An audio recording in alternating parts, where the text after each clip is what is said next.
Radio Recipe Show! All right, buddy, Recipe Show! This is Attorney Harold Recipe Show, and this is the Recipe Show! Welcome to the Recipe Show. It's August 5. It's past 3 p.m. Welcome. We have here the best lawyers in Respicia and Company Law Firm. As usual, you audience are spectacular as always. So beautiful. I love you all. Today we're talking about the Paris Olympics, and we're talking about one possibly transgender there. And we're talking about the star of the week, Carlos Yulo, double gold medals, baby. But before that, I'd like to introduce our guest for today, a few of the best lawyers in Respicia and Company Law Firm. By the way, I'm Attorney Harold Respicio, and one of them is Attorney Abdulaziz. Will you introduce yourself, please? Hi, I'm Attorney Gonzalo. Hello. All right, and Attorney Renzen. Hi, guys. Attorney Renz. All right, and Attorney Nikki. Hi, I'm Attorney Nikki. Yeah, buddy. All right, let's get to it. All right, Attorney Nikki. Question: which sport do you enjoy watching most during the Olympics? I think I enjoy watching the gymnastics and also sometimes yung figure skating. Yeah, buddy. What's about them that you enjoy the most? I think it's fascinating, especially sa gymnastics, like yung physical abilities nila, right? Parang how do they do that? Yeah. Yeah. I just think it's amazing. Yeah, buddy. Have you ever tried tumbling before? Try lang. Try lang. All right. Well, you know what? I can do front tack, back tack, back handspring, series back handspring, back tack. And that's it. That's it. They're not perfect. They're not perfect. Somehow, I acquired the skill to do all of those. But, you know what? Wala yung mga yan kapag nakita mo yung performance. Like Carlos Yulo this week. Come on, baby. All right. How about you, Attorney Renson? Ano yung pinaka-na-enjoy mo na event sa Olympics? Bilang basketball fan, so medyo basketball. Pero since yun nga, nag-retire na si Kobe, medyo hindi na nanonood. Ang pinaka-enjoyable so far, tennis, boss. Tennis, sila Djokovic tsaka Alcaraz. Ang galing. Nice one. Kasi parang ang liit ng bola, tas ang bilis, tas sisigaw pa sila eh. So, enjoyable for me. Parang ang gandang sport ng tennis. All right. Let me ask you, Attorney. What legal criteria? Wow, legal okay, may legal pa pala. What criteria na lang? What will make you qualify for the Olympics? What do you think? Probably being a citizen of that country, Yeah. likely, and merit. Yeah. I remember before in college, I'm from the LSU, go LaSalle, baby. Yeah, buddy. Yeah. I also was a member of the varsity team of the track and field athletics. We call it now athletics. Yep. Wow. Anong mas masarap pakinggan? Track and field or athletics? Before, I thought na track and field mas masarap pakinggan. And they say that it's called athletics. Athletics. Yeah, General. Yeah, mass general athletics. But Buwan athletics sounds like involves a lot of bending. Pero takbuhan lang yung athletics, boss? Or is Yeah, it- athletics, everything. Track Everything and already? field, actually. Oh, okay. It's called track and field. Everything that happens on the track and field. So Oh. track, all sprints, running. Yeah, maybe marathon, maybe outside of that. Pero dun sa field, throwing, yung pole vault, etc. I was a member of that. So I know a little bit about qualifying for the Olympics. I remember before na yung coach, yung head na, we call it PATAFA before dito sa Philippines. PATAFA is yung parang local organization Yeah. for track and field. Anything about track and field. So every weekend, if you want to participate in the PATAFA, it's open. Saturday, you go there, you participate in different events in track and field. That's the organization. And somehow, they are the foremost organization for determining who's going to be the best. At least represent the Philippines for track and field. And I remember the president of PATAFA before was the coach for the Philippine athletes for long jump. And my coach from DLSU before was the coach for Philippines 100-meter sprint and the 110-meter hurdles for women. And I don't know how they choose who's going to qualify the Olympics, but medyo may tampuhan na nangyari because ang napili na nag-qualify was the person or was where the man and the woman from the long jump competition who were coached by the president of the Patafa. Oh. Not the one who was who was garnering medals or even gold from world championships, who was coached by my coach before in 100 meter holders if it's women, for women. So hindi siya, medyo may tampuhan doon. Hindi niya alam gaano ka competitive relatively yung 100 women hurdles and then yung long jump ng men and women. So may konting politics pa rin pagdating sa Philippines. Pero I guess bahala na lang sila kung sino mamili. Alright, pero I'm looking at the lineup right now. Hindi ko actually binabandayan yung Paris Olympics, but I can see na mas maraming mga Filipinos ngayon ang nagpa-participate more than sa mga nagpa-participate before historically, and it proved na maraming nagme-medal na Filipino right now, or just one person. Right? 2 golds, 0-0. Right? Carlos Yulo. I ask you, Attorney Renson, what are your thoughts on the current Olympic records and achievements of the Philippines? Well, I guess yung current records natin right now reflect na yung tibay ng Pilipinong atleta, right? Na mapapansin natin, Carlos Yulo and in 2020 si Hidilyn Diaz, they were Olympians na nanghihingi ng funding. Medyo hirap sila mag-fund, no? But through their dedication, of course, we're not gonna romanticize that, no? Kailangan nila ng tulong. Pero because of their determination, nakapag-play sila sa Olympics. And that's in spite of the hurdles. And if you're gonna dig deeper, sila Carlos Yulo and Hidilyn Diaz, they didn't have the easiest of childhoods pa. Yeah, buddy. It just speaks to the Filipino grit, kumbaga. And ngayon, parang tayo lang yata ang nagme-medal so far sa ASEAN. Alright. So I think with the likes of Thailand and Singapore na mas economically gifted sa atin, no, nag-place pa rin tayo. So I think that's very, very wonderful for the Philippines. Yep, you spoke about economically. Hindi nyo ba nakikita? Parang medyo aligned.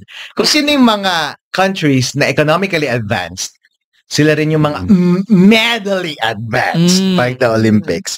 Why do you think that is so, Attorney Nick? I think they have more resources kasi to spend on first of all, training and incentives, maybe. Right. Diba? Yeah, essentially, more resources, more budget eh. So, mas marami silang pool siguro, no? Na athletes din na train. I think there was China before na parang merong hindi mo na-expose, pero like nabalita, no? Na parang from a young age talagang nagtatrain sila ng possible Olympians or like just athletes to compete internationally. Right. Well, that's true. You know what? In the case of the Philippines, kapag titingnan mo, I think as far as track and field is concerned, and even other sports, kasi before, when yung Rizal Stadium was extant before, hindi ko alam kung ano nang meron ngayon sa Rizal Stadium, but I think wala na yung Harrison Plaza. I don't know kung meron pa yung Rizal Stadium sa likod ng DLSU. But before, yung center ng Philippine Athletics was Philippine Sport Commission, I think nasa likod noon ng DLSU, around sa Rizal Stadium. May kita mo yung dormitory noon ng mga Filipino varsity athletes. And you know what? Kung titingnan mo yung dormitory nila, parang meron lang silang konting apartment na maliit. And then yung mga naglalaro ng Dragon Boat noon, may kita ko sa news, kinakantsawan pa sila. Yeah, kumain na lang kayo ng tahong. That implies na wala silang sufficient na allowance, wala silang sufficient na living arrangements, iiwan lang sila doon, may konti kayong bahay, hindi naman top-notch yung quality ng tinitirhan ninyong accommodation. And well, may coach kayo, alright? May konting allowance ka. Kapag nasa top tier ka na athlete, maybe may konting allowance, may coach, parati kang kino-coach, papadala ka sa ibang bansa, ipapakoach ka sa mga Western coaches doon. Swerte ka. Pero kung titignan mo talaga, walang much difference actually yung mga Philippine athletes sa mga college athletes. May mga French kayo from especially from nung nasa undergraduate kayo, close kayo sa mga college athletes. Especially mga basketball players. Bakit ang dami nilang pera natatanggap? I don't know why. Compared sa mga ibang sports, sa varsity sa school, di ba? Yung mga alumni, type na type talaga nila yung mga basketball player. I don't know why. Because dahil mas matangkad sila at macho sila at medyo angular yung mga corners ng kanilang physique. But I don't know why, alright? Mas malaki yung budget na nakuha nila kaysa manakuha dyan ng ibang mga varsity. Therefore, yung mga varsity ng basketball nakatira sa medyo mas magandang dormitory. Kompleto ang food supplements. Oy, mind you, food supplement is important. Kapag pag titingnan niyo yung mga neglected sports teams sa schools ninyo, like for example, in my time, sabihin natin track and field and even pep squad before, walang budget na binibigay sa kanila from alumni and then from the school administration. May konting binibigay na scholarship para sa mga recruit galing sa probinsya pero hindi para sa mga recruit galing sa Manila para lang magstay yung mga taga-probinsya dito sa Philippines. Bibigyan sila ng door. May konting allowance siguro para sa food. Pero kung tatanungin mo sila anong paborito mong pagkain, nagsasabihin nilang favorite na pagkain ay adobong sitaw. Alright? And then tatanungin mo kung meron ba silang food supplement, meron ba silang nutrition supplement para sa training nila? Wala. So imagine these people are required to go to the gym 2 times a week, to lift weights, and then 3 times a week para improve yung skills nila para sa distinct na sports nila.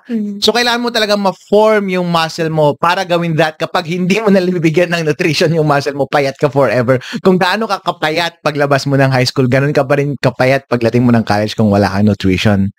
And sa karamihan ng mga varsity nung college, walang ganong klaseng nutrition. Pag titignan mo dun sa sports department, ang lahat ng merong mga subsidy, malating basketball na varsity, sila yung may libreng whey protein, sila yung malalaking katawan, ang lalapad ng shoulders, ang lalaki ng mga biceps, whereas yung mga galing sa probinsya na ang tatangkad from track and field, ang haba ng mga bilas, ang haba ng mga limbs. Kung gaano sila kapayat before, approaching 20 na sila, ending ng college, ganoon pa rin sila kapayat kahit ang lalapad, ang hahaba ng mga limbs nila. Kung sana lamang, yung kada gym nila twice a week ng heavyweights, ang ganda ng gym ng DLSU before. Kung bibigyan mo ng whey protein yan at sasaksahan mo talaga ng maraming supplements, lalaki ang muscle, ang lakas ng talon na mangyayari sa kanya. And you think about that, and you compare that sa na-witness mo na state ng national athletes natin sa Philippines na hindi masyadong different, na depending pa rin mainly actually sa mga sponsors na galing sa mga private parties. Ang mahilig mag-sponsor ng DLSU yung mga taga-ICTSI, Razon. And then one businessman sa Ateneo, mahilig din mag-sponsor yung si MVP. So kanya-kanyang sponsor yan, yung mga magnate sa Philippines. So i-sponsor na nila, start from college and then alagaan nila from until post-college, pag maging national athletes na sila. Kung ano yung alaga ng college, yun din ang alaga ng post-college, and then alagan sila, and walang masyadong difference ng pag-aalaga. Walang binibigay na additional supplements, walang binibigay na additional allowance, wala lahat, therefore walang motivation. And then, sinasacrifice nila yung trabaho nila na pwede nilang gawin sa buhay. Hello! Nag-aaral din ito ng mga college. Yeah, baby! Nag-aaral din ng mga college. And sasabihin mo na huwag ka na mag-aaral. Mag-focus ka sa Philippines. Hindi ka mag-aaral, pero ito lang ibibigay ko sa'yo. Hindi ka makapag-train ng maayos. Pagdating sa qualifiers, pagdating sa Olympics, World Championships, wala kang maibubuga. Hindi ka talaga makakagisa. Alright? So, that is as far as I observe sa Philippines. But I think it remains now na yung mga nasosuportahan na athletes sa Philippines ay silang yung mga may kita mo talaga na distinct na magaling sa kanilang sariling areas. Maybe Mr. Yulo. And then others, kapag magaling sa pole vault or magaling sa kahit na anong area, meron talaga mag-sponsor sa kanila na special na entity na magbibigay ng support. Pero do not expect that support coming from number one, the government. No, baby. No, not from the government. Not from your sanctioning organization. Not from the PATAFA, kapag swimming ka, not from your swimming organization, Philippine National Swimming Organization. Not everywhere. Hindi ka nila susuportahan. Magiging magaling ka lang kapag naipakita mo a little bit na nag-medal ka sa mga international, and then bibigyan ka ng maraming pera, and then from that, mag-build up ka para somehow magkaroon ng shot pagdating sa Olympics. But if and Attorney Nick is talking about parang sa China, right? Yes. Parang parang bata pa sila, baby pa sila, mga toddler pa sila, nagtatumbling na sila, and then pinifilter na sila from different schools, elementary, high school, everything, and then so, yung pinaka the best from a billion pool of possible contestants, kukunin mo, if filter mo sila from the very beginning until then, talaga makukuha mo yung the best of the best from them, and then bibigyan ka ng support. Kasi I think somehow China medyo mahilig sila sa image nila, being, not a very right country, and so they find value in their image being a so left country, right? So nag-i-invest sila sa mga image nila at nagbibigay ng maraming pera sa kanilang mga sa kanilang mga athletes. Just like that. All right? Okay, nice one. So any insights that you have from inside the Philippine, teams na nagpa-participate sa international organization, International Olympics, na na-witness ninyo na pwedeng naglilimit ng capabilities natin na makagarner or makapag-collect ng maraming medals for the Philippines? Para sa akin, boss, mas focus sila sa basketball talaga. Alam ko, yung Filipinos kasi, may nabasa akong article, they're really not made for basketball talaga eh. Ang built ng katawan talaga natin is for soccer or football.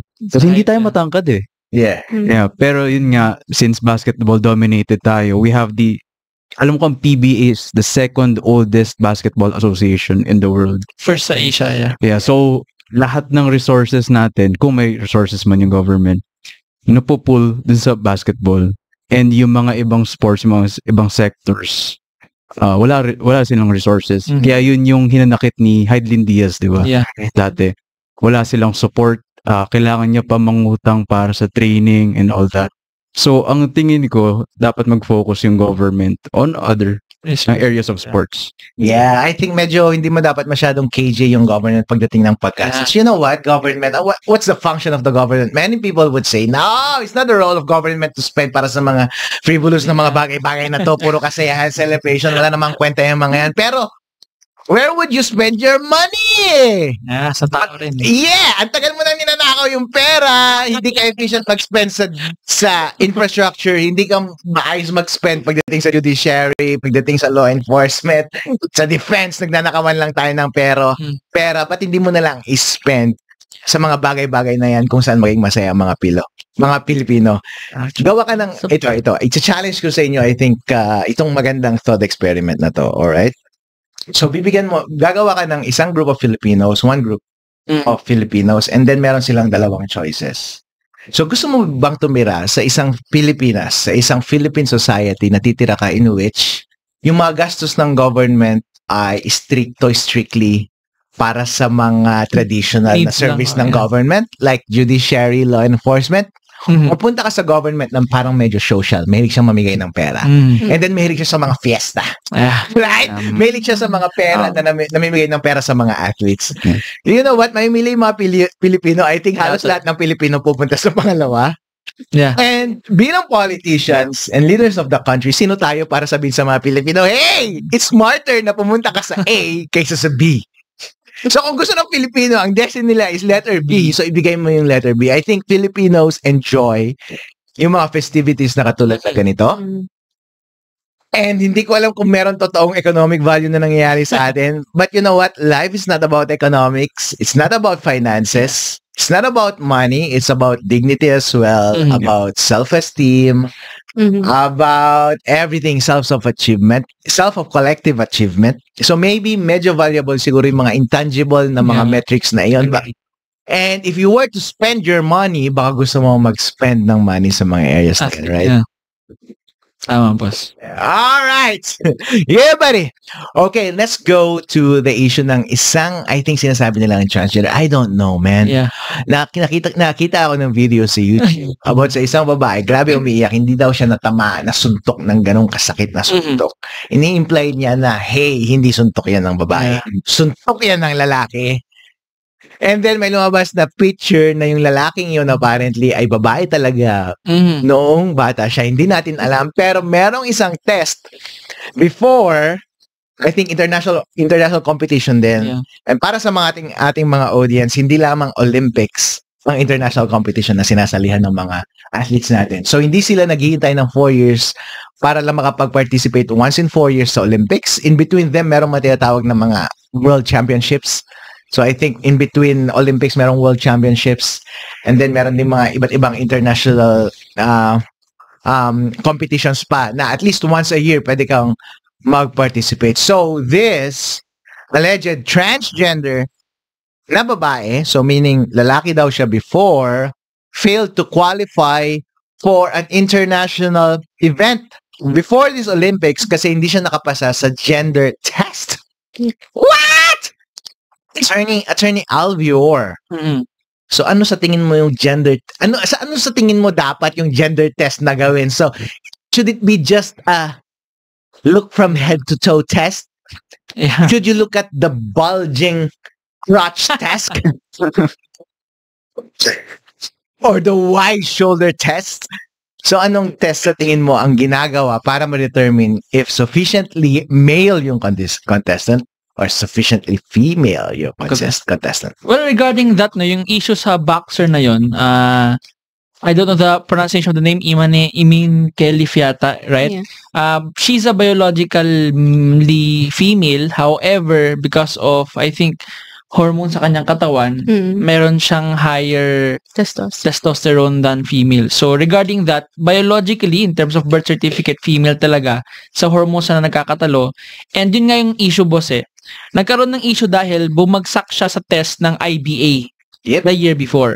Pero iba yung standards ni Olympics regarding levels or thresholds ng hormones sa katawan. No? So, I think, same lang naman yung test. Right, Attorney Nikki, yung threshold lang nagkakaiba. And then ultimately kasi, yung fun fact lang sa viewers natin, no, yung disclaimer ng ng Olympics dyan, there are actually no countries participating in the Olympics. NOCs ang tawag nila, National Olympic Committees.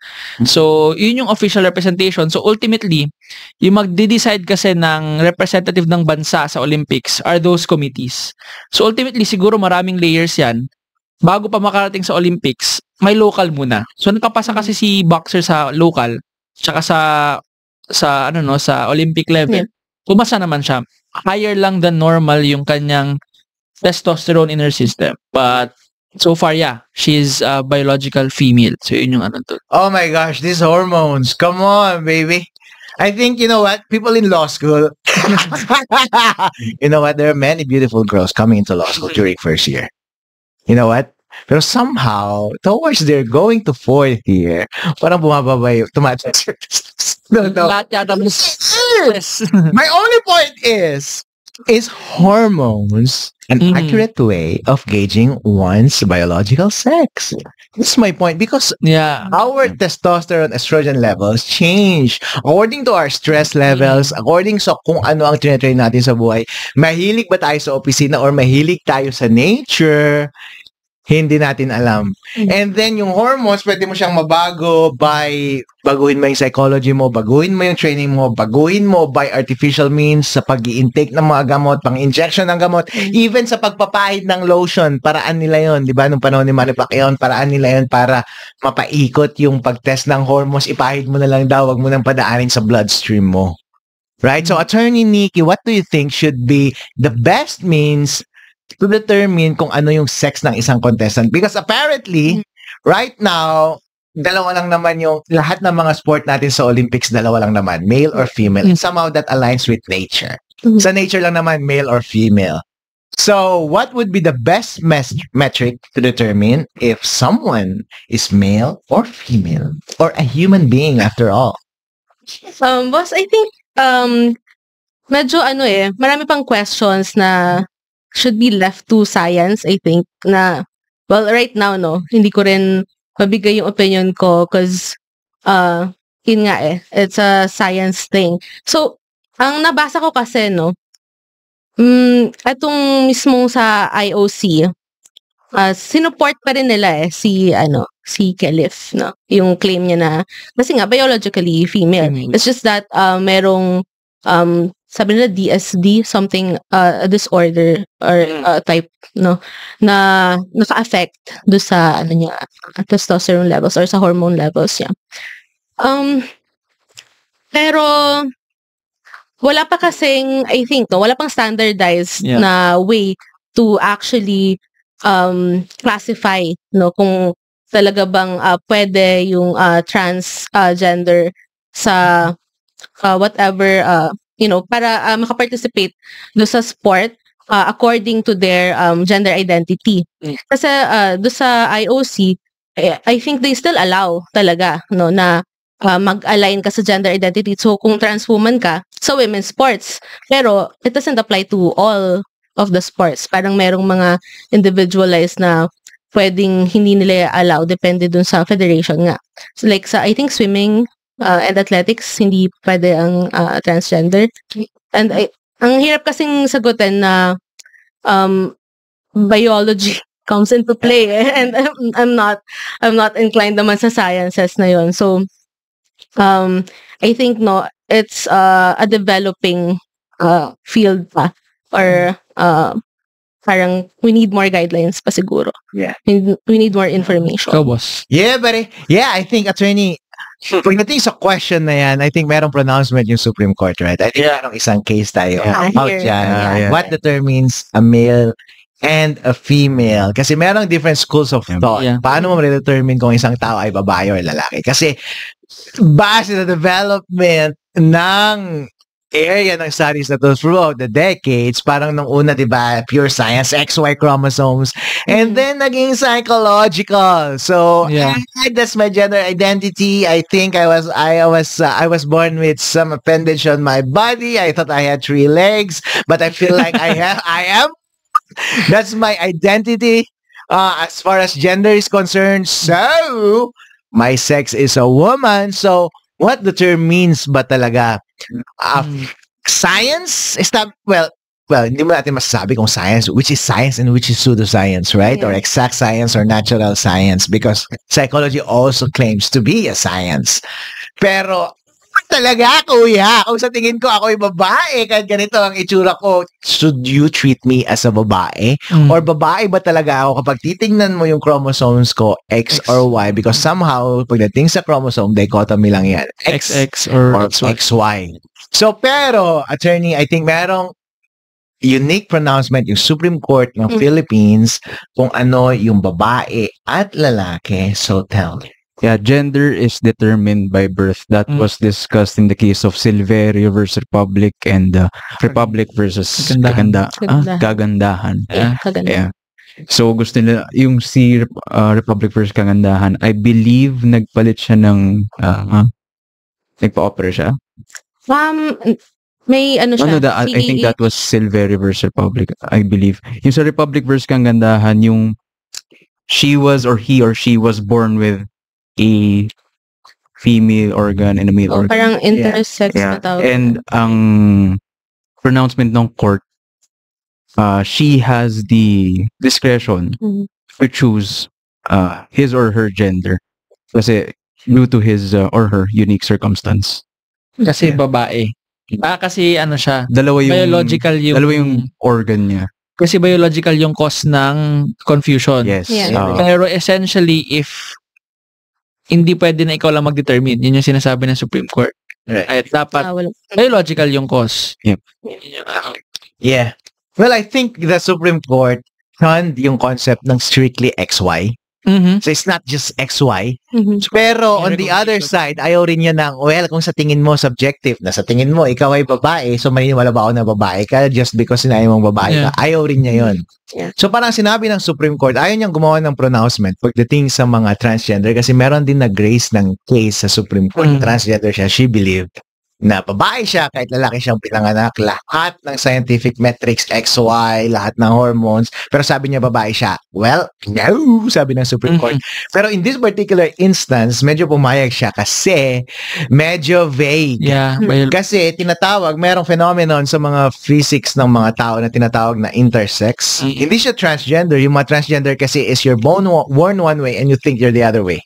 Pero yung intersex is you're born one way, pero that one way doesn't fit yung typical one way and the other way, di ba? So, hindi mo alam kung mas marami bang hormones ka pang lalaki, mas marami kang hormones ka na pang babae. As a result, kung babae ka, bakit ang dami mong male testosterone? Therefore, yung female genital mo mukhang male genital na. Yeah. Diba? Yep. So, medyo nakakalito. In that instance, I think medyo nag-withdraw konti yung Supreme Court. Sabi ng Supreme Court, you Teka know lang. what? Ay, shit. I don't understand this. You know what? If you ask that doctor, this doctor, and that doctor, they don't know what they're talking about. I don't know what I'm talking about. It's so vague. I don't know what the standards is. If I look at that thing, I don't know. It has a hole. But there's something hanging on there. But I might just as well let you decide what you are. If you want to be a man, then be a man. If you want to be a woman, then be a woman. Siya na bahala. Yeah, siya na ang bahala. I think yun yung sinabi ng Supreme Court. And meron ding instances, especially sa track and field sa Philippines, na issue before, na yun nga, ambiguous yung pagkapanganak niya. I think naturally talaga sa babae niya, I think yung chromosome niya babae, pero kung minsan talaga yung sistema mo medyo maging abnormal. May male chromosome, maging abnormal yung itsura mo, abnormal lahat ng muscle mo, abnormal lahat. And then tatawagin ka ng intersex, which is technically accurate in many instances. And then, in that case, sasabihin ng Supreme Court, bahala ka. Pero, pagdating sa mga international competitions, iiwan natin sa kanila kung gusto nilang mag-decide na lalaki to or babae to. Kasi kung titignan mo, i-eyeball mo lang yung dalawang nagsusuntukan, yung isang sumusuntok, ang laki ng shoulders. Ang laki ng panga. Kapag sinuntok mo siya, parang hindi mo siya mananock out kasi ang liit ng fist mo. Parang medyo revolting yun pagdating sa mga audience. Pero bahala sila kung ano ang pipiliin nila. Okay? Kung ano ang pipiliin nila. Attorney Alvior, ano ba talaga yung gusto mo talagang tawag nito, gusto mong iprotesta. Bakit protesta na ayaw mo na yung kabilang sex technically ay mag-participate sa kabilang sex? Bakit ayaw mo yun? Well, in that case, no, let's abandon muna yung what is a male or female, no? Ano bang lalaki, babae, no?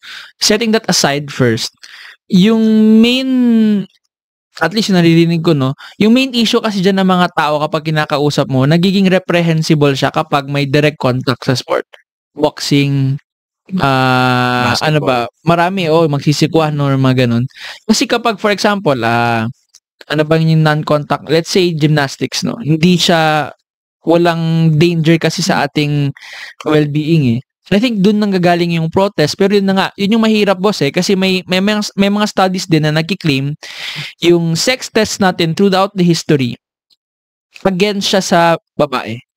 Kasi based on this study na nabasa ko, yung sex test natin nagbibigay ng cap as to, kasi syempre kapag mataas yung testosterone no, or may pag higher performing athlete ka, mas malaki yung muscle to fat ratio mo, mas broader yung muscle, no, and may kaukulang ano yun, no, may match siya sa hormones mo or something, no. So in that case, pag lalaki kasi, walang limit. You can bulk up as much as you can, lalaki ka. Kasi na-meet mo yung certain level ng testosterone. Pag babae kasi, parang yung claim ng study na to, nagbibigay tayo ng cap. Na porket, okay, babae ka biologically, pero masyado ka yatang I think that's the issue right now. So yun, that's where we have to draw the line, and yun yung naging issue ng mga tao. Kasi of course, yung concept natin of male or female, whether we like it or not, influence siya ng social norms natin. Sa US, mas liberal. Sa Pilipinas, restrictive. So dun nanggagaling yung issue sa kanya-kanya ng definition ng babae at lalaki. Pero ultimately, ang struggle ngayon is magkaroon ng objective standards. Kasi nga, ang hirap, eyeball, mahirap. Yung genitalia, mahirap pa rin kasi pwede naman magsabay. May mga ganong cases, right? Muscle, mahirap pa rin. Diba? May maraming babae, mas muscle pa sa akin. So I think, dun pa lang, objectivity. And kayo, you think ba mawawala ever yung subjective aspects again? Kasi I don't think mawawala ever.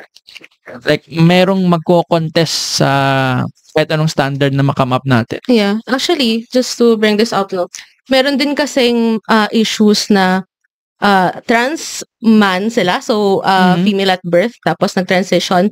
na parang merong certain sports na pinapayagan sila or certain instances na pinapayagan sila to still compete sa women's sports. Pero meron din namang concerns na what if nag-transition sila and they take hormones, right? Yeah. So, will that give them an unfair advantage na sa women's sports? Pero the other side naman kasi, yung pag-trans woman na biologically male at birth, tapos nag-transition to being a woman, parang sinasabi pa rin na may unfair advantage since male at birth. So parang ano ba talaga dapat, diba? Kaya I agree na kailangan nga ng standard na parang mas objective na standards. Pero tatanggapin Ang kaya dami kasing considerations. Yeah, dami. Yeah, so, attorney, do you think na yung mga organization na to, international sports organization, should they lean towards liberal na pag-apply ng rules or standards or yung medyo conservative? Kasi yung liberal, sige, isali mo na lang yan yun ang gusto niya Or medyo conservative na, medyo unfair dun sa kasi magawan dapat ito itong taong ito sobrang unfair naman, laki tawan masyado, hindi tuloy siya nag-swimming. So ano sa tingin mo yung pinaka-wise na side na i-take? Anong wisest na i-take ng dapat i-take ng mga international organization? Dapat ba silang mag-err on the side na liberal or conservative para sa long-term na benefit ng sports? Conservative. Gender should be segregated talaga. Kasi, aminin natin, men are physically, biologically stronger than women. Totoo yan. So, bakit mo sila ipag-mix?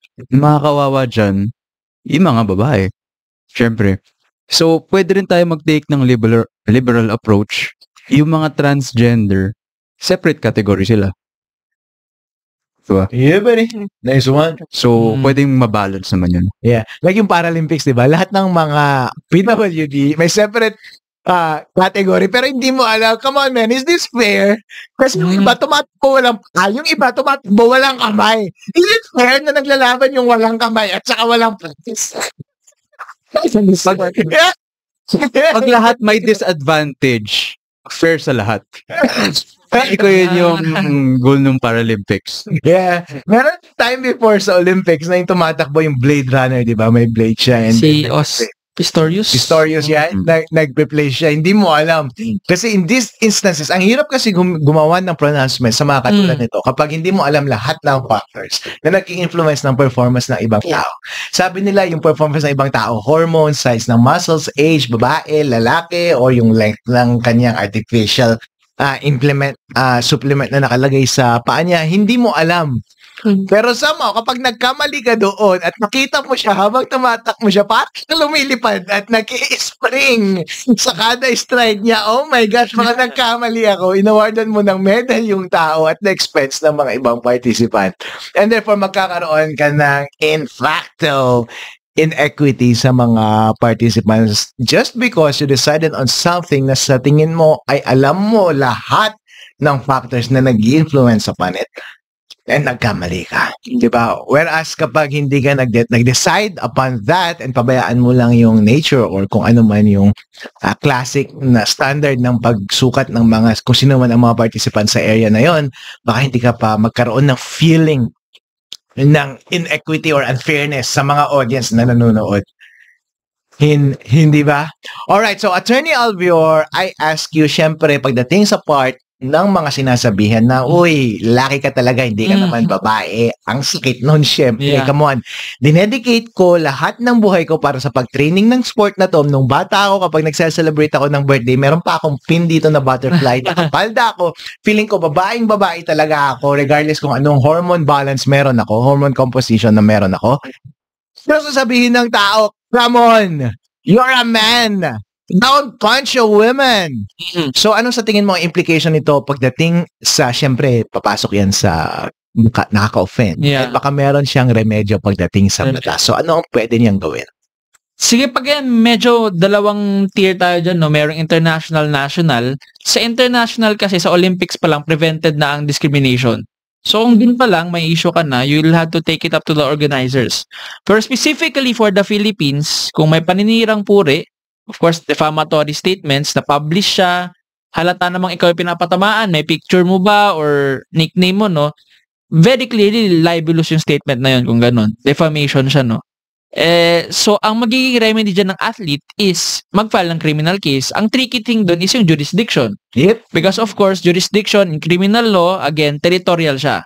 So, dapat yung krimen mismo or any of its elements nangyari sa loob ng Pilipinas. So, ang tricky thing doon is kung Amerikano yung journalist, for example, na nag-issue ng libelous statement, in-issue sa abroad, baka mahirapang kasuhan dito. Unless, of course, you argue liberal na yung publication nangyari din sa Pilipinas kasi pinublish yung article dito. Yeah. So, yun yung mahirap dyan yung application. Pero regarding sa substantive portion, may laban ka ba kung nag-issue ng libelous statement? Yes, that's cyber libel kung online, libel kung through other means, no? That's very, very clear. Pasok naman yung ibang provisions. Kung sineten siya, for example, na talagang, huy, deto gender mo, bawal ka dyan, patayin na lang kita, ganun, no? Doon papasok yung grave threats. And sadly, it does happen in the Philippines or in other parts of the world, no? May mga ganun. If you can see yung comments sa female boxer na yon, ang dami from the US, no? May mga threats against her. So I think doon na, libel muna, but of course, if the threat escalates, if the statements escalate, magiging magiging grave threats or other forms of threats. Yeah, buddy. Malala ninyo si Manny Pacquiao before, sinabihan ni Mayweather na, hey, you're using peds. Come on, itong si Manny Pacquiao, true to being a Filipino, mahilig siya magsampa ng kaso, right? So, sinampa niya ng libel si Mayweather, sinettle araw nila out of court. So, hindi ko alam kung magkano yung settlement. Medyo tiba-tiba na naman ata si Manny Pacquiao. Right? Smart guy. Smart guy. Alright, as far as the Philippines is concerned, kapag dito ka naapektuhan, tandaan lang ninyo, Attorney Nikki, so kapag libel ang nangyayari, so especially in this instances, sa TV nangyayari, sa interest ang nangyayari, would you recall for us again here, kung anong dapat i-establish mo para makagawa ka ng maayos na case ng libel against someone kapag ikaw yung biktima? Okay, to file a case of libel, dapat establish mo na may malice and also na publish siya. Like, kung cyber libel, i-publish siya through electronic means. Kung libel lang, pwedeng sa ibang manner, no? Like sabi ni Atty. Renson. And also, there should be yung intent nga to na mapanirang puri and defamation. Right? And what's the other one? Identity nung dapat from that post or from that publication, makikilala ka na ikaw yung tinutukoy, no? Na ikaw yung sinisiraan. Yeah. And then, tapos na publication. Yeah, publication, either online or through other means. So, bawal blind items? Or pwede? Pwede, kung identifiable. Yeah. To prove that, no? Na parang very obvious ako yan, eh. Yeah! Tao. Well, that's true. In other words, everyone, if you think na merong tao na nagsasabi sa inyo na disreputable sa pagkatao ninyo yung sinasabi niya and naapektuhan ka and malicious yung pagkasabi niya, ibig sabihin out of spite, galit siya sa'yo. I think that's libel. Alright? And you just proved na ginawa niya yun, na apektado ka dito sa Philippines, meaning may nag-consume ng information from the Philippines or ginawa niya yun from the Philippines. Taga rito siya sa Philippines habang ginagawa niya yun, presumably. Alright, so that's a good case of defamation. Maraming mga umaandar na case for online libel dito sa Philippines dahil yung either yung biktima or yung gumawa ng masama ay nasa Pilipinas at that time at medyo kalokohan yung mga linagay nila doon sa post na yon at worse kapag in-identify nila yung tao na sinisira nila. Yung mga smart guys dyan, yung iba hindi nila in-identify pero somehow kung walang identification, walang effect yung post na yun. Pero di ba, balance lang yan. Pero mag-ingat. Kapag ikaw ay magpo-post, ang advice ko sa iyo, huwag mo masyadong i-identify yung tao unless meron ka klarong reason para i-post yun other than malice. Like public service, right? Wina-warn mo yung public na meron silang, na pinoprotektahan mo sila. Otherwise, wag mo na silang pangalanan, okay? Wag mo na silang pangalanan. That's the advice about online libel. Masyadong maraming case. Tulad yan. Ngayon, mag-ingat sa mga nagpo-post online, lalo na yun yung automatic na reaction natin every time na challenge yung reputation natin. So, attorney, do you think meron bang responsibility yung mga media outlets na i-regulate yung yung ganitong opinion about sexuality ng isang contestant sa Olympics, like for example, media outlets sa ABS-CBN or sa CNN or even Twitter or YouTube, meron ba silang right na mo-regulate yung mga ganong klaseng speech? Yeah, definitely. Kasi sila yung, for other people, sila yung main source of information eh. Sila yung main source of news. Syempre, pag nagkalat ka dyan ng misinformation, yung opinions ng tao, mali rin. Right? Kung nag-base sila dun sa news outlets or nga sa media. Yeah, that's a good hypothesis, attorney. Well, that's something that we should look upon. But strangely, or curiously, if you want to look at the revised penal code or general principles on criminal law, is there ever an instance in which yung platform on which you publish that defamatory statement is held liable? Kasi kung titignan mo, for example, yung mga cases na umakit sa Supreme Court, like Bulgar, ang kinakasuhan parati yung editor. I don't know if kasama yung publisher or It's a board day. of directors ng publisher. I don't know if you can create a theory about the liability of the publisher. Right? Medyo interesting sana kung makita tayo ng magandang jurisprudence or legal study about that. Hindi ba? Maganda sana eh. Ano? For example, kapag na-defame ka dito sa Philippines, report ng ABS-CBN, sinakyan niya yung sinabi ng isang Karen sa internet, talagang kawawa kasi social media. So, kinasuhan mo lahat na nag-share, nag-post, lahat na nanira sa'yo, sinama mo na rin kung yung ABS-CBN na nag-adopt ng story, sinama mo na rin yung Facebook, and then umakyat sa Supreme Court and sasabihan ng Supreme Court, you know what? Author lang. You gang up on this guy. Isama ninyo lahat. Come on. It's your duty na, di ba, merong standard na i-determine ninyo totoo yung sinasabi ninyo talaga. Di ba? Para sa mga public issues, kailangan mong i-determine yung totoo yung sinasabi mo, yung grounded siya sa truth bago mo siya i-report. Hindi mo dapat siya reckless. I don't know kung pwede kang gumawa ng theory na papasok dan. Pero ang ganda, interesting ng subject matter na yun kung na-challenge yun sa court. Pwede ba civil, boss, kung walang RPC provision? Civil, negligence? Pwede bang damages? Yeah, ang maganda sa civil. Yeah, I think ang maganda sa civil attorney kapag pwede mong kasuhan sa 1920-21 sa civil code. Ang sabi lang nun, be honest. Yeah. Be honest, boy. If you show me that you're not honest, kapag medyo ingenuous ka when you uttered that, medyo ingenuous ka, you think may karapatan ka. Yeah, kaya nga abuse of doctrine, abuse of right doctrine. May right ka na sabihin yan, okay? Pero inabuso. Pero parang medyo dishonest ka doon. Yeah. Disingenuous ka doon. Medyo feeling ka, medyo ipokrita kapag kasabi mo dyan. May liability ka under 1920. Pero civil siya. Yeah, medyo broad siya. Broad. Parang ang ganda nun, di ba? Ang ganda ng topic na yun.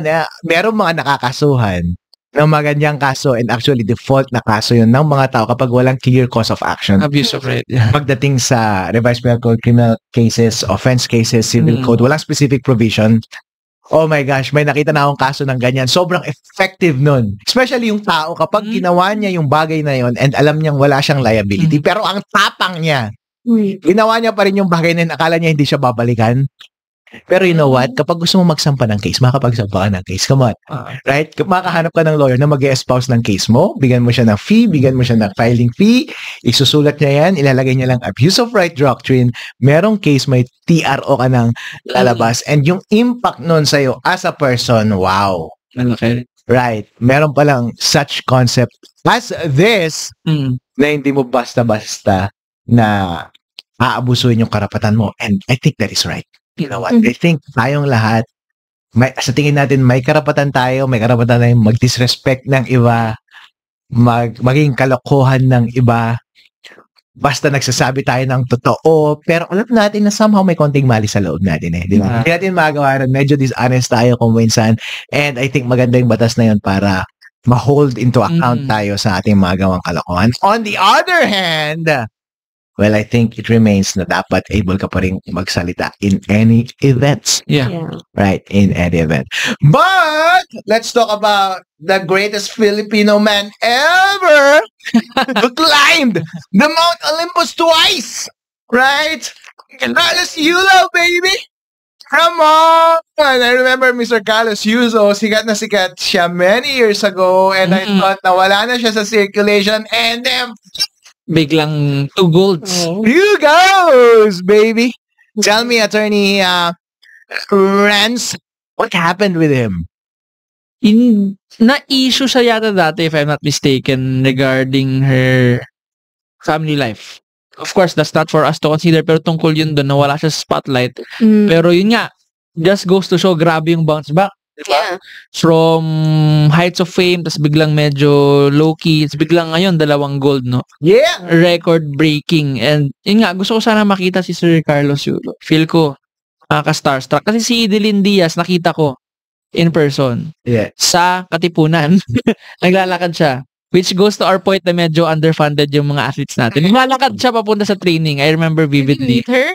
Naglalakad kami sa pedestrian lane eh. Okay. Pero yun, nakita ko siya. Napatigil ako sa pedestrian lane. Pero syempre siya hindi. Kasi uni arms. Ayun, boss. I think family issue lang pero I find real joy, no, to see him back up there. Kahit walang gold, no, just for the participation sa Olympics, malaking bagay na nun for the moral of the Filipino people. Yeah, you can't expect naman na maging consistent yung mga tao pagdating sa mga ganyan eh. You know what? Meron tinatawag na talaga na serendipity. Yeah, much of our life is about luck actually. Gaano kahirap yung ginagawa mo. If you interview lahat ng athletes ngayon na nasa Olympic Village, they think you're the best. They say that I am the best. In one model instance, I can beat them all, sabihin niya. Pero model instance, kasi hindi mo makakontrol yung instance na yun eh. Maraming Hindi mo alam yung factors. factor na yun. Pero kapag lahat ng stars nag-align during that instance, mananalo ka. Pero somehow, hindi nag-align yung stars. Everything is random.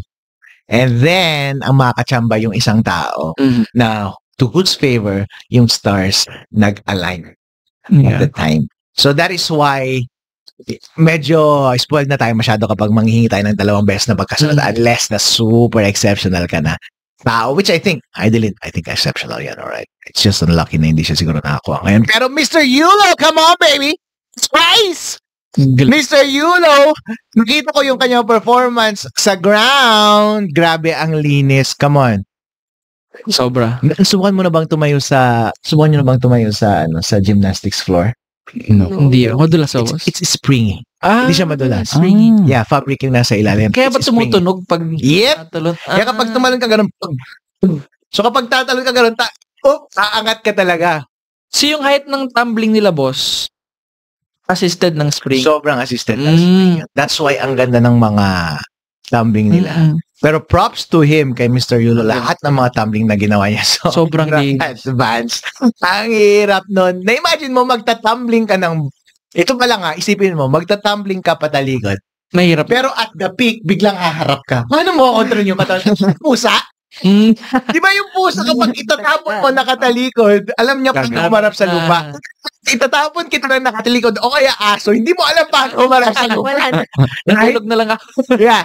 Yung mga to, kaya nilang maging pusa 10 times sa isang tumbling kasi alam nila yung orientation nila, paano nila iti-twist yung katawan nila para mag-landing na ayos. And kung titignan mo yung execution ni Mr. Carlos Yulo at the time, oh my gosh.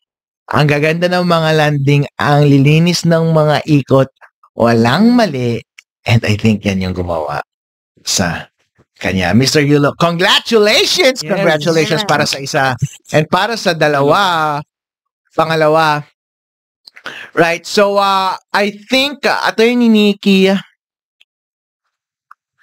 sa tingin mo, ano yung deserve ni Mr. Yulo na props or plaudits or kung ano mang financial support, kung ano mang pinagsasabi nila ngayon this time para sa kanya. Pero kasi somehow sa tingin natin bilang Filipino, kapag nananalo tayo ng something scaled, ibig sabihin ng scaled is hindi lang affected yung family mo o yung community mo, pero affected yung napakalaking mundo. Yeah. And then somehow entitled tayo sa some monetary compensation mula sa isang bigger entity. So ano sa tingin mo yung dapat, ano yung deserve niya and dapat makuha niya ngayon at this time? I'm sure deserve niya lahat yung mga yan.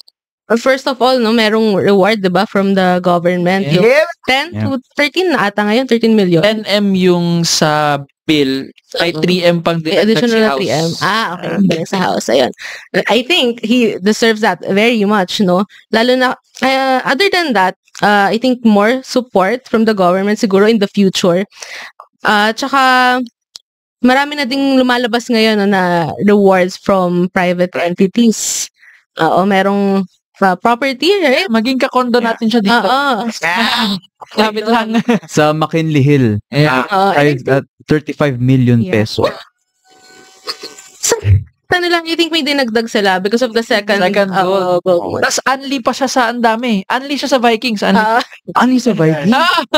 Yo! Siyempre, batak na si Carlos Yulo. Hindi na siya masyado sigurong mag-avail. Pero yeah, But at least, he has the option, di ba? Yeah. I think deserve niya lahat yan ng Yeah.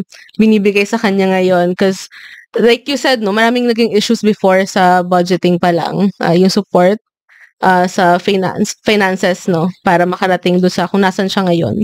So, now that napakita niya talaga yung galing niya for end time, I think he deserves all these financial and kung ano mang support na makuha niya.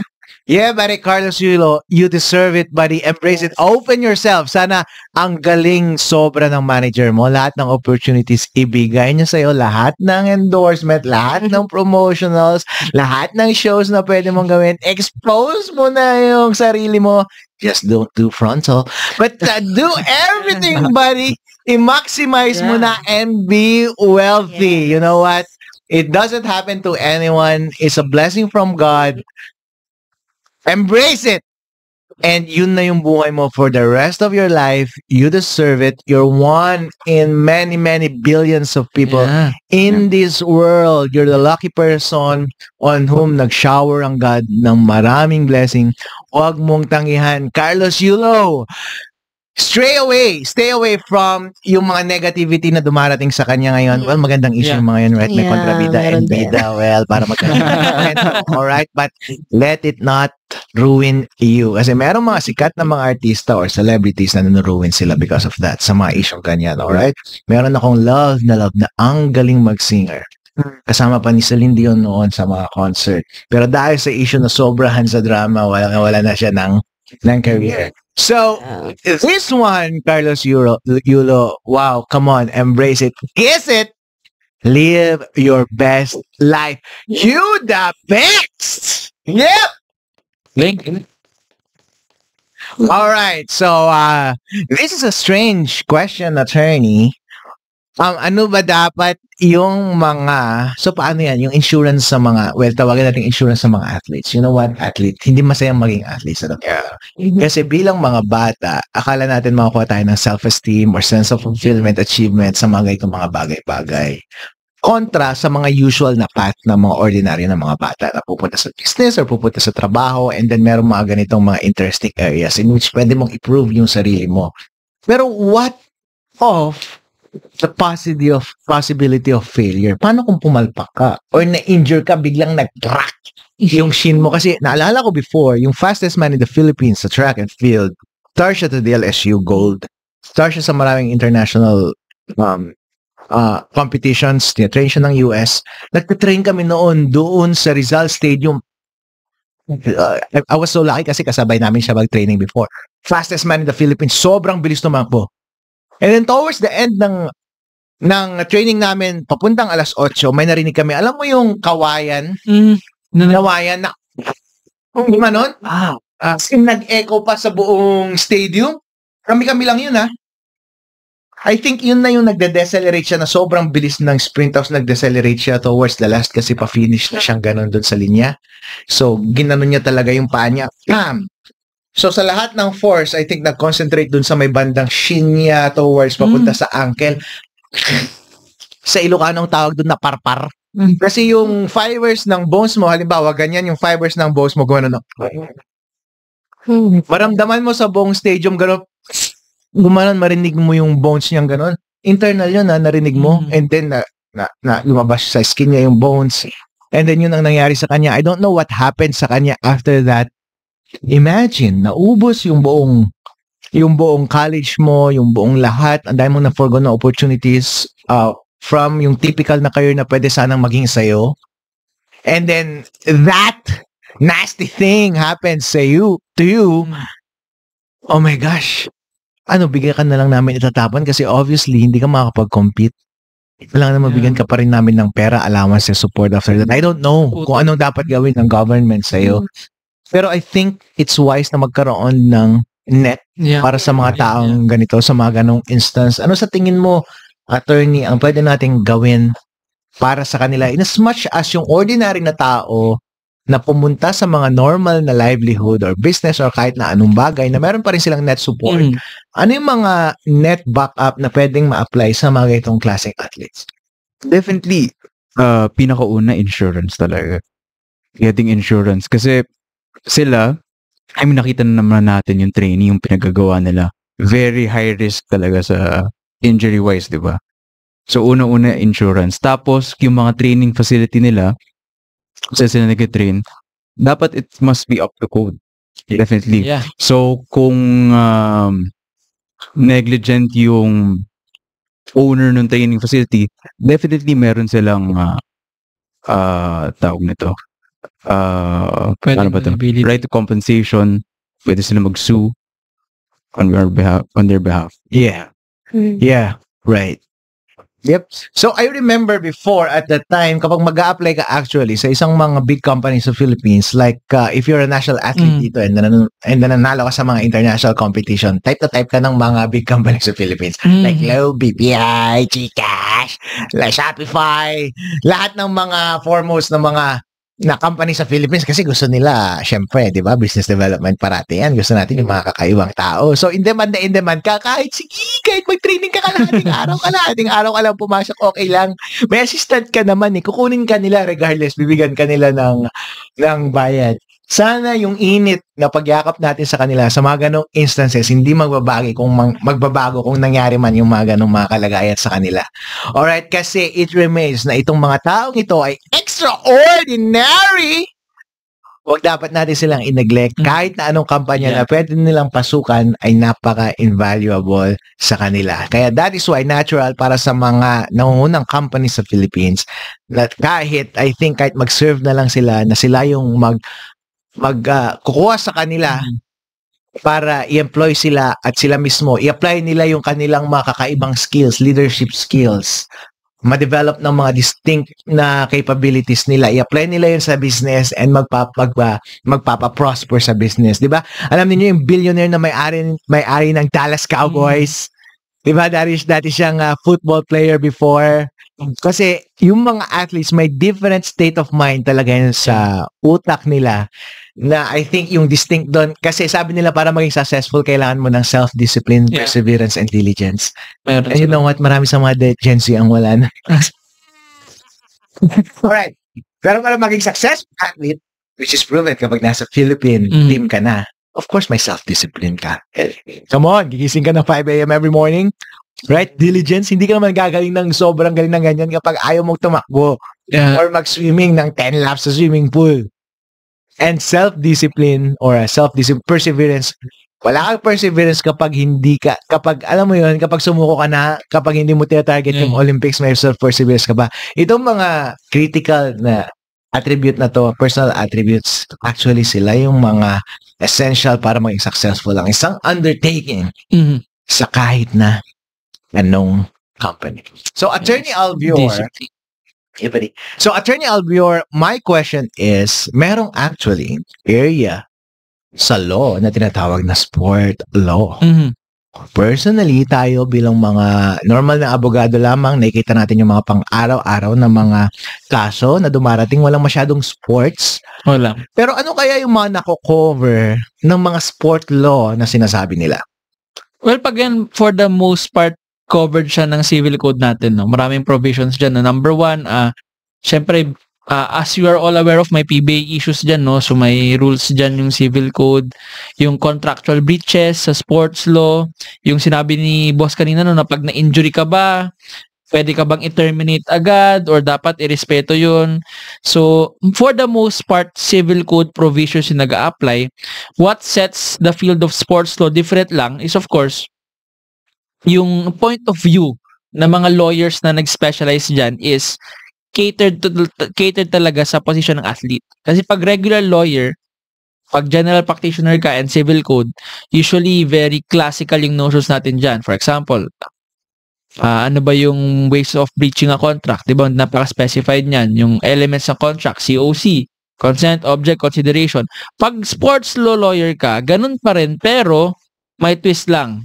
No, na for example, ang breach, hindi porket na-injure siya, hindi na papakawalan mo na siya agad. Kasi of course, that's a risk you assume sa sport, no, sa kontrata. So may mga other forms na nagkaroon, pero for the most part, civil code siya. And then of course, kung may criminal breach na, kung may mga actions na that rise to the level of violating criminal provisions, tsaka papasok si RPC and yung special penal laws. Pero again, for the most part, civil code. Civil code, boss. All right, I think you got it right. You know what? Ang ating authorities of sports law sa Philippines, I think, is si Mickey Ingles. Yes. You know that person? Yeah. He is an author of a tax book. Prof. Yeah. Prof yan sa DLSU, Ateneo Law School. And I think pagpasok ka sa Ateneo Law School, nandun pa rin siya sa Ateneo Law School before. Super impressive sa college, top sa law school, and top sa board exam, sa thesis, and top sa buhay. Come on! And athlete siya, boss. And athlete! Soccer, right? Yeah. Can I be you? How to be you? Mr. Mickey Ingles. So anyone sa inyo na merong, well, he doesn't know me. Yeah. Pero anyone na merong sports concerns, Google nyo na lang siguro si Mickey Ingles. Meron siyang law firm. Yeah. I think may law firm din yung daddy niya. Mahanap nyo siya doon. Kung ikaw ay professional athlete at merong malaking pera na involved sa inyong undertaking, wag nyo kaming kunin. Kunin nyo si Mr. Mickey Ingles. Alam niya lahat dyan about sa batas. Sa lahat ng mga law students, sinasabi ko sa inyo, lahat, kung nagharap kayo ng book sa tax, walang maayos na tax na book, sa totoo lang. Except yung kay Mickey Ingles. Gamitin nyo yun kapag magbo-board kayo or even kapag nag-aaral kayo. Lahat, maganda yung pagka-structure niya.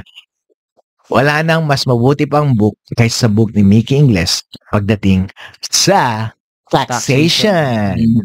And which brings us, Attorney Nikki, to the question, you know what, if you're a sports person, ang dami mong kinikita, may kinikita ka sa binibigay ng kung anumang price na nakukuha mo itself, may mga endorsements, may mga gimmick ka, may mga talent fee, may honorarium, kung ano-ano pa. So, how would you account yung mga taxes na yun? First of all, no, meron silang exemption eh. Like dun sa 10M na prize na binibigay ng government, alam ko hindi siya taxable. Right? Pati yung 3M, I think. Yeah. Ang kakaroon ng possible tax implication dyan, yung mga binibigay ng private entities. Pero hindi siya magpo-fall on the athlete. Dun siya sa donor. Oo, yes. Yung donor's tax na tinatawag natin. Yun yung possible, no? So, yung makukuha ng athlete, buo pa rin, dapat. Hindi siya, for now, no, sa sinabi na nito ng BIR, hindi nila tinatax yung athlete from their Olympic winnings and even yung mga rewards from private entities. Alright, come on guys, come on. Hindi natin may iwasan ng tax. And ang dami ng glory na ibigay ng mga athlete ito sa atin. Huwag tayong maging KJ, alright? Yeah. Happy natin sila. And yung BIR, malamang hindi sila kontrabida, okay? Pero kapag gusto niyo ng support, maraming mga tax lawyers yan na magbibigay sa inyo ng best advice para how to manage ang lahat ng earnings ninyo. Alright? Just make money! Don't forget about the tax! Hindi mo maiwasan yun. Okay? Mag-hire ka ng maayos na accountant, mag-hire ka ng maayos na lawyer, sila na ang bahala. Just focus on making money. So, attorneys, let me have your last words about sa topic na to. Obviously, ang saya. Because we have 2 golds, 0 silver, and 0 bronze. But coming from Carlos Yulo, from gymnastics, what an arc! Ang ganda ng story. Ang daming highs and lows and peaks and valleys and peaks and troughs. Mr. Carlos Yulo, we love you. Congratulations. You make us happy. Everyone here in the Philippines. And let us give you this message. Attorney first. You give him. Firstly, Sa totoo lang, kinulangan tayo. Kasi dati may Pacquiao tayo, di ba? Every year, meron tayong look forward to yung buong Pilipinas tumitigil para kay Pacquiao. And sa kay Carlos Yulo, I hope that he becomes the next, Pacquiao, yung level of fame niya, yung respect ng Filipinos towards sa kanya, sana maabot niya. Yeah, buddy. Attorney Renz. Yes, to the country's golden boy, no? 2 golds in a span of, I think, 48 hours. 2 golds. Grabe. Ang ginawa ko lang sa 48 hours sa tulog. But, yeah, to Sir Carlos Yulo, no? Yung golden boy ng Philippines. First of all, big congratulations, no? Yes, the stars have aligned, but of course, walang kwenta yung pag-align ng stars if you have not trained, you have not sacrificed para makamit mo yung 2 ginto na yan. So, all the glory is yours. Kawing mga kapwa Pilipino mo, nakikishare lang dyan. And of course, we wish you a long career ahead, Olympics man or otherwise, kasi marami pang competitions. Sana healthy ka. And siguro, as a lawyer, para kampante kang uuwi ng Pilipinas, meron tayong RA 7549, exempt all prizes and awards granted to athletes in local and international sports tournaments, except yan from income tax. Yeah, buddy. So yes, go get that gold lang, tapos pabayaan mo na si BIR. Okay lang yun. I-exempt ka na. So yeah, come back home and I think we're gonna welcome him as a hero, no? Rightfully. So yun lang, Sir Carlos Yulo, no? We wish you all the best and we're really proud to be Filipinos because of the glory na dinala niya sa amin. Yeah, buddy. And Attorney Nikki. Yes, to Mr. Carlos Yulo, ang galing, sobra, nakaka-proud. Nakaka-proud maging Filipino, no? And congratulations and also good luck din sa mga iba pa nating Filipino athletes. I think EJ Obiena also is vying for a medal also. Yeah, so, nice good luck. one. Yeah, EJ Obiena, pole vault. Come on. Yeah. EJ Obiena, pole vault.